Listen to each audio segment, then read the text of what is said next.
Hey, my friends, welcome to the Personal Development Unplugged podcast. And this is your heads up to what's to come. If you don't want to know what's to come, you can switch it off, but that would be silly. Maybe just too unconfident to listen. And if you are, and if you have any unconfidence or lack of confidence or low self-esteem, this is the episode to listen to, because we're going to go through how do you measure your unconfidence and how do you change it right now?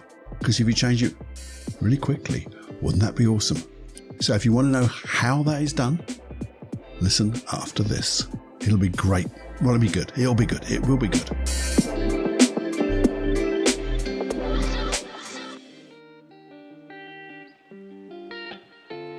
Hey, welcome to the Personal Development Unplugged podcast. So pleased you're here. Your time is valuable and precious.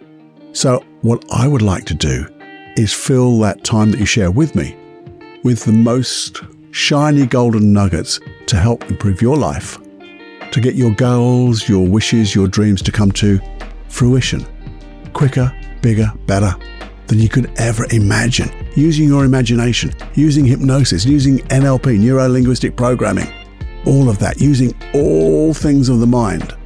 No brain hacks, but real solid processes to deconstruct what people do to become great. And then find the processes that we can install that in ourselves to support you in your dreams and get what you really want in life. Anyway, who am I? I'm Paul Cloughie, and just going to have conversations with you in this podcast and get you thinking, but also share those processes because we're going to have so much fun. That's it. We're going to have fun for a change because we can sit down for a spell and have more fun than we can stand, creating the world we want to live in and be the person we want to be in that world. The only limitation is your imagination. And you got bucket loads, by the way, bucket loads. Have a listen. You really must.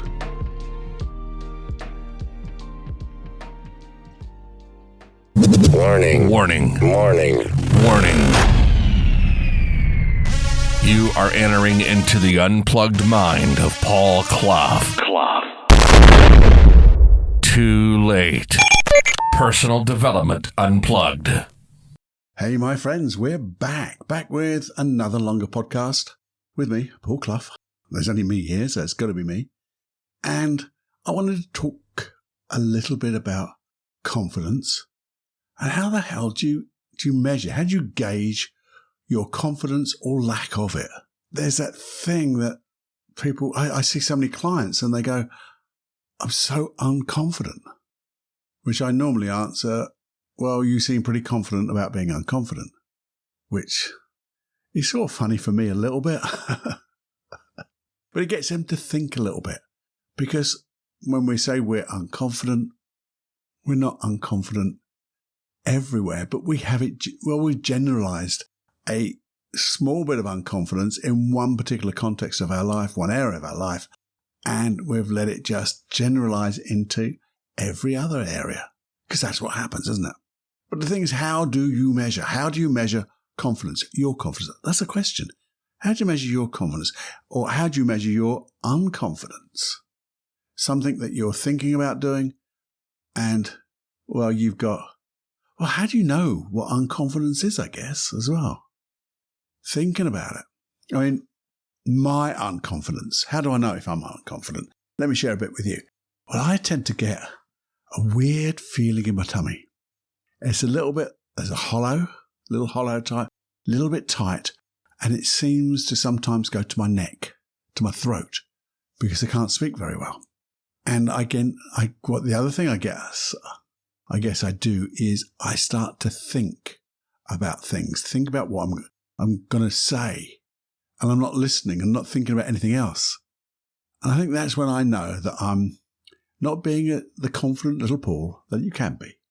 I can even remember a story, not a story, it's a true story. It's a true story of my very, very, very, very, very first training really, hypnosis training. And for some of you, you might have heard this before, but I doubt it. You see, we all got there. And I'm not going to go through the whole story of getting there because that's a weird story in itself. But in the morning, the very first morning, we all got there. I suppose there's about 16, 20 people. And the trainer is on a little stage, and he introduces himself and has a little chat, and then goes, well, we've got a microphone. Why don't we go around the whole room and introduce ourselves? And that was my worst nightmare, because I'm pretty introverted anyway, until it comes to not performing, but actually doing something as well, if I know it well. But the thing is, speaking in front of 3 people was bad. I know I've now done it in front of hundreds of people, but that's not the same. Right back then, it was really bad. And the thing is, I did the one thing that hypnotists like to do, and it's called an embedded command. So within your conversation, you can embed a command. And I did it to myself because I was so frightened, so unconfident that I could even remember my name. All I kept saying to myself was, don't forget your name. Don't forget your name. Don't forget your name. And that's all I had. And I had that weird feeling in my tummy. My throat was getting tighter and tighter, and that little voice inside my head was going, don't forget your name. And guess what happened? You see, I wasn't first and I wasn't last. I was in the middle. And I was literally counting the people off, listening to their... But I wasn't really listening to them, because all I kept saying to myself was, don't forget your name. And guess what happened?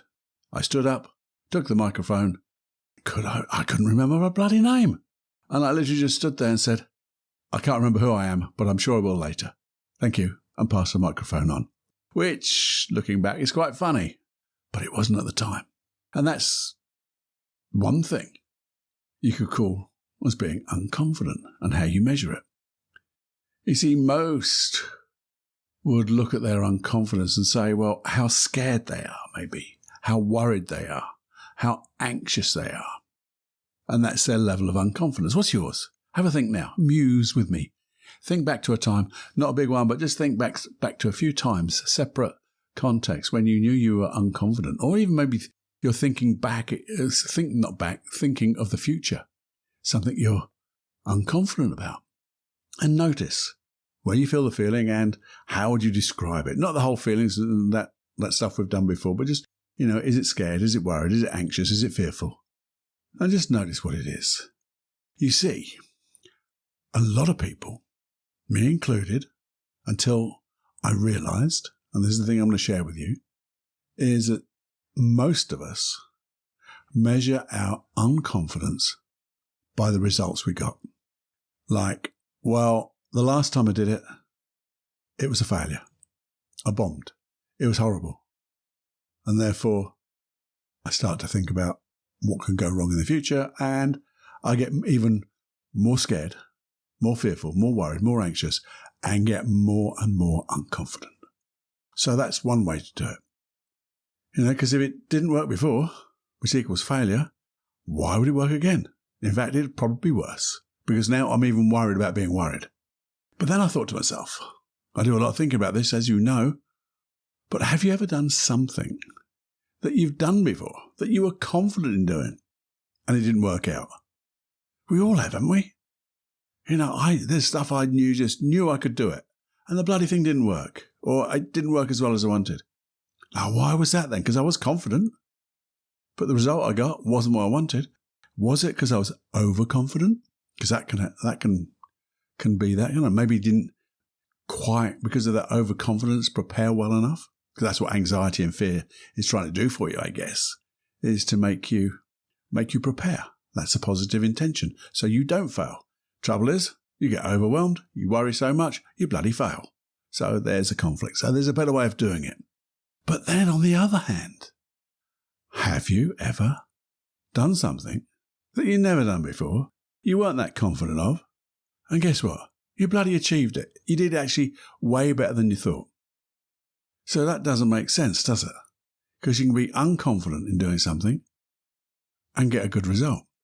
Now again, that may be because you're stretching yourself, which is a great thing to do because it means you're focusing on what you want to do. Maybe because you're stretching, you haven't got time to get worried, scared, anxious, because you're really concentrating and preparing. Oh, there's that preparation word again. But either way, you can fail at something you've done before if you can if you take the word failure, the thing the result, if you take that as failure, or something that you've never done before and didn't fail, if you take failure, you were a success. You see, I don't think it's a failure. In NLP, there is no such thing as a failure. It's just the results you get. Might not have been the result that you wanted to get.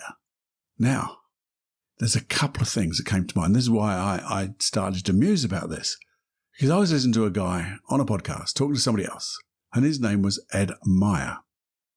I think it's Meyer or Myler, M-Y-L-E-R or M-Y-E-R. I'm not quite sure because I can't read my writing. But he was just relaying a story that he was in Maui, Hawaii. What lovely sounding words, aren't they? And he'd just finished his run on the beach, and who should come jogging past him was Wayne Dyer. And he said he couldn't help himself, but he just shouted out, "Hello, Mr. Dyer, Dr. Dyer. You've done so much for me." And Wayne Dyer, bless him, he's not here anymore, but bless him, he's a wonderful man, stopped, turned around, went back, and sat down for half an hour, 40 minutes or so, and just talked to this guy, this Ed. And he was saying some wonderful things to him. But he said, your confidence doesn't come from the results you get, but it's attached to your intention. I think about that again. Confidence does not come from the results you get, but is attached to your intention. So the intention that you had about doing something. Now that makes sense to me. I would like to add, for my own little Cloughie ad, when we have that self-belief in our intention. I think that maybe goes hand in hand, but I just wanted to, we can have an intention, but we don't really believe it. Then I don't think that confidence would be there. But if you have a real positive self-belief about your own personal intention for doing something, that's where the confidence comes from. And how could you be unconfident if you have a self-belief about your intention? And to give you a good example of that, only yesterday was I listening to, and I didn't realize it at the time, but it was an old podcast episode of Tim Ferriss with the comedian Bill Burr. I love Bill Burr. I actually love Tim Ferriss. And I love Bill Burr. And Bill Burr was talking about, or he'd been asked a question, what was it like? How did you get into this comedy thing? And he said he was a really not a bad introvert. He's a very good introvert because he didn't like talking to people. And he said, but he decided he wanted to try to be a comedian. And he'd done bits and pieces, made people laugh. But then to be a comedian, you have to get up on stage and talk to people, get a microphone in your hand. And he said the first time he went on stage was an open mic night. I say that again, open mic night. And it was a competition for, I think, student comedians. So during that night, he got up and he said, I'd got everything prepared. But as soon as I held that mic in my hand, my mind went. It was as if I went and stood beside myself, disassociated, which is what happens anyway when we're having a little bit of a little traumatic moment. And he said, it was as if I was just watching myself go through the motions. And he said, the thing was, instead of doing the first bit first, the middle bit in the middle, and the last bit last, he said, I did the last bit, then I did the first bit, and then I did the middle. And it just was, he said it was terrible. Absolutely terrible. And he said, you're all thinking that I won, don't you? And he said, I didn't come last, but I didn't come anywhere near the top. Now, a lot of people would say, well, you failed. You didn't win. And you're Bill Burr. You didn't win. So it must have been a disaster for you. He said, no. He said, when I drove home, he said, I was singing at the top of my voice. I was woo-woo-wooing and I was so pleased with myself. He said, well, how could you be so pleased if you bombed on your very first time? He said, because that wasn't the thing I wanted to do. I had to do it just to get up onto that stage, pick up a mic and just talk, even if it was a load of old bollocks. I just wanted to talk. And he said, I did that. And that was my first step. And I was so pleased. And can you see that he had self-belief that he could go up on that stage and just pick up the microphone and talk, not win the competition, not win everybody over, just that. And that was his intention. So it's self-belief in himself, or self-belief in the intention. I'm going to stand up on that stage and talk. That's all. Anything better than that, icing on the cake. So he could have been nervous, scared, worried, anxious, but he had that self-belief in his intention. And those two came together basically within a few days from me listening to different podcasts. And I thought, this is all making so much sense now. And the thing is, this thing about, having self-belief in your intention, isn't it just a matter of now, when you think of what you want to do, that I might even say that you were scared of, were worried about, were anxious of, were, call it in air quotes, I'm doing air quotes, you can't see, but air quotes, unconfident. All you have to know is, what is your intention? What do I want to have happen? So it could be, I just want to perform my best. If I go for an interview and I can just perform my best, give all the answers that I know to my best ability and be myself. So if I don't get the job, I don't get it, but at least I performed at my best. So that's your intention. But then, add to that intention your why, the reason you want. Why is it important to you? And it could be then the reason for, say, that interview. I want to perform my best because even if I don't get it, I'm going to learn from this experience. That's important, to have experience and be able to give my own personal message about me. So that's it. That's my belief in my intention, and I know my why now. Why is it important to me? And once you got that, things just tend to happen because then you can add to that, you see. And this is a little bit more of the how. So first of all, obviously, know your intention. What do you want to have happen? Know the why. Why is it important to you? And then when you know those two, you can actually start saying, well, let me think about this. What would it be like to? And take the example of going to that interview. Being able to go to that interview, to be cool, confident, comfortable, and to express myself truly, to be my best. And that's all you have to do. The question is, what would it be like to ... And that's it. Now, you could leave it like that because I know your unconscious mind is then going to take that as a wonderful question. And when you get to that interview, if we're keeping the interview example going, your unconscious mind is going to go, here we go. You asked what it would be like to be comfortable, calm, and be your real self. That's what you got. But then you can do a little bit more. Because when you've made that question up and write it out, don't be a little numpty. Numpty. Don't be a spannerhead. That's another word from a long. You're a spannerhead. Write it out in your puzzle book. Keep it under one page because under that you're going to write your intention. You're going to get your purpose or your why. Why is it important to you? You're going to write those down because then you can formulate that question to be as best as you can. How you want it to be. That's going to match that intention and match that why. And then close your eyes and visualize it happening as well. And first of all, well, the way I like to do it is, or I like to get my clients to do it, is visualize seeing a you over there actually just going through it. That's all. Because when you do it like this way, you're like the director. You're dissociated. You're directing that star of the movie. That's you down there. And you make sure you're happy with what you see from up here, down there. And when you're happy with what you see and the outcome, then you can pretend, or not pretend, imagine, visualize yourself floating into that you down there and going through that event.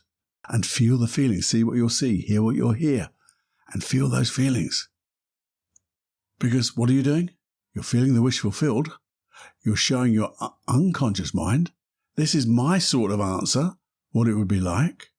And in fact, as I feel this, I wonder what positive belief I've got about myself. You could ask yourself that. And it's going to be probably something as subtle as, I've got this. I can do this. I'm okay. It's going to be something like that. And you can hook into that as well, because you can remember that and actually just say that to yourself just before you go to the example of the interview. I've got this, because that would then fire off those feelings. But at least then you get so grateful, because when you're in that movie for a little while, you realize this is exactly how you want it. You can feel the feeling of the wish fulfilled. You've got that belief. So as you come back into your own body, because we've always got to come back to ourselves, you can say that belief again, and it's going to be like a verbal audio anchor, isn't it? So that's what you could do. But then you see, you could start to think a bit more.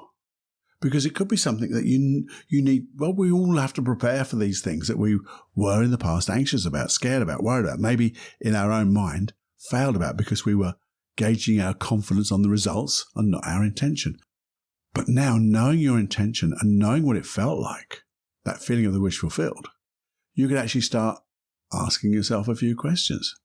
Is there anything I need to know? Is there something important I want to share? So I just want to make sure I've got the bullet points for that. Maybe a little mind map. Because when you've got a mind map and you put that down, it's in your head. And you can read it in your mind. Or maybe, is there someone I know who's done this before? Maybe I could just have a quick chat with them. Is there any information on YouTube? Is there any book or someone that I want to have a chat with? Things like that. What type of information do I have right now? So maybe you've got some skills you want to just brush up on. Maybe that visualization. Maybe you've got some notes that you want to quickly read to put into a particular place. So I'm just going to go through that information again. Make sure it's just nice and tidy. You don't have to keep going over again, because that's that old overwhelming way that didn't really work, did it? And then when you've got all that together, you can just let it go, because you've done the work. I've just suddenly thought of a little story that I have. And again, this is a true story. This was at the end of my practitioner training. So I'd done my hypnosis trainings, I'd gone to NLP practitioner training, and we had to do a little, I think it was either my prac or my master prac. I think it was my master prac, thinking about it again. We had to master and actually model a particular skill from somebody else that we didn't have. And I had all these notes. I had bundles and oodles of them. And the thing about having oodles of notes on little cards, if you drop the buggers, they're all out of order. So that's why I love a mind map. But I put them in my head in the form of a mind map. And because I knew how important it was to me, because I knew my intention, and I didn't realize it until just now, and because I had gone through that process of asking myself what it'd be like, and knowing that I could feel the feeling of the wish fulfilled, I got up on that stage to deliver my little resume of what I'd done, how I mastered this particular thing, how I modeled it. And I forgot. I put the cards down to one side and I just did it. And I did it better than I'd imagined. And to some extent, I knew it was going to be a stretch. But that stretch wasn't quite as far as I thought it would be. Or I just nailed it. And that's why I think it's great to stretch as well, because if you just do the things you've done before, well, you're going to get the same type of results, but we build upon them. So with every success where you get your intention, you fulfill your intention, and therefore your confidence grows, you can stretch yourself a little bit more, which just like opens up all those boundaries. You know, that place of comfort, that familiar place. You know, that, oh, I'm comfortable here. But no, you can make it stretch even further. And the more you stretch it with that intention, that belief, you can just enjoy it. I don't know if you can hear those sirens in the background. They're not for me. This is just where I am, and that's going on longer than I thought it might do. But we're going to carry on. But this whole thing, just like Nike, whatever you say it, once you get there, you just do it. And when you do it, all you have to measure yourself by is, did I live up to my intention? Did I get my why? Did I anchor? Or did I really fulfill that feeling of the wish fulfilled? Because that's all it is. And if you didn't, by the way, that's not an issue, because we just got a result. It wasn't a failure. We just got a result. And so we can review what we did. And maybe, it was going so well until this happened. So I can do better next time. Because that was why I stretched myself to do better. Because you'll never know how much you are, as it were. Because you're always more than that. Whatever you think you are, you're always more. You just don't know it. That's the thing. You just don't know it. You don't know that you know it. But when you get to do it, then you get to know it. And then there's even more, if that makes any sense at all. So that's all about building confidence. So you don't build it on which is a little recap, I guess. We're not building confidence by measuring it against the results we get. Because they can be good, bad, or indifferent. Because those results are not failures. They are they're the results. That's what we got. But if we start to look at our intention, what we're trying to do, or not trying, what we're going to do, and why we want to do it. Now, this is my intention. This is my why it's important to me. And this is a belief that I have in that intention. Then you can ask that question, what would it be like to? And then visualize it. Really understand that positive belief behind all of that, and then feel the feeling of the wish fulfilled. And then plan it.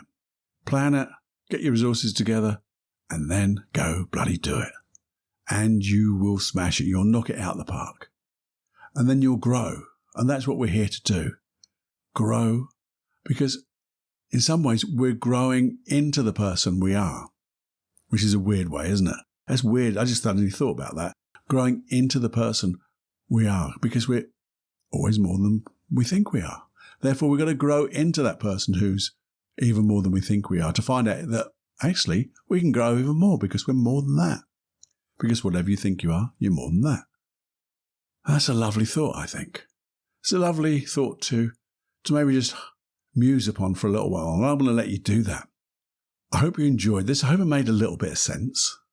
I mean, if you want to look for that Wayne Dyer, I can't remember which podcast it was on, but look up Ed Meyer with Wayne Dyer, and also the Tim Ferriss podcast interviewing Bill Burr, and it was on his Fearless, not Fearless, but Fearless set of I think it's some TV programs. I'm not sure, but you can find those quite easily. I'm sure if you Google away, you'll be there.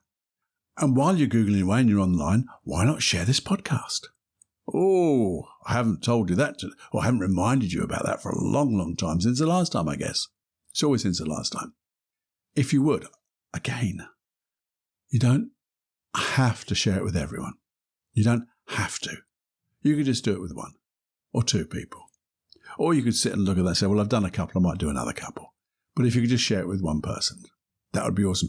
And share what you've learned from this. Talk about it with other people. Because as you talk about it, you're in some ways living what you learn, which is the phrase I've been copying or pulling from somewhere else. But when you're living what you learn by explaining it, you get better at it.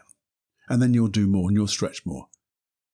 So if you would just share it, if you want to give me a little email feedback at personaldevelopmentunplugged.com, you could do that. There you go. I'm not going to do any more things to do because I don't want to overload you. So I'm not going to tell you about the free hypnosis tracks because you have to find out where they are. And I'm not going to tell you about Paul Clough Online where my premium tracks are because you have to find out that by yourself. So I'm not going to talk about that. Just the sharing. Because sharing is caring and sharing is a selfless service. And the thing about selfless service is when you give to others without any expectation of a return, the multiverse, the universe, suddenly dollops a great big chunk of goodness on you that you didn't expect and you didn't. Well, you can't say you didn't want because it's lovely, but you didn't expect. So that's another good reason to share this podcast, I guess, to get the big dollop of goodness. So I'll let you think about that now. I wonder how confident you are of sharing. I think I've flogged that one to death now. Okay. So it's time to fly, my friends. But very much lastly, thank you so much for your time. I do appreciate your time. I know so many people say that, but I really do. I know they do too. But I appreciate there's so many other things you can listen to, and you're listening to me prattle away. Well, thank you so much. And I hope I am giving you a few golden nuggets which will change your life right now. Okay, so let's fly. Stretch and fly, my friends. Bye-bye.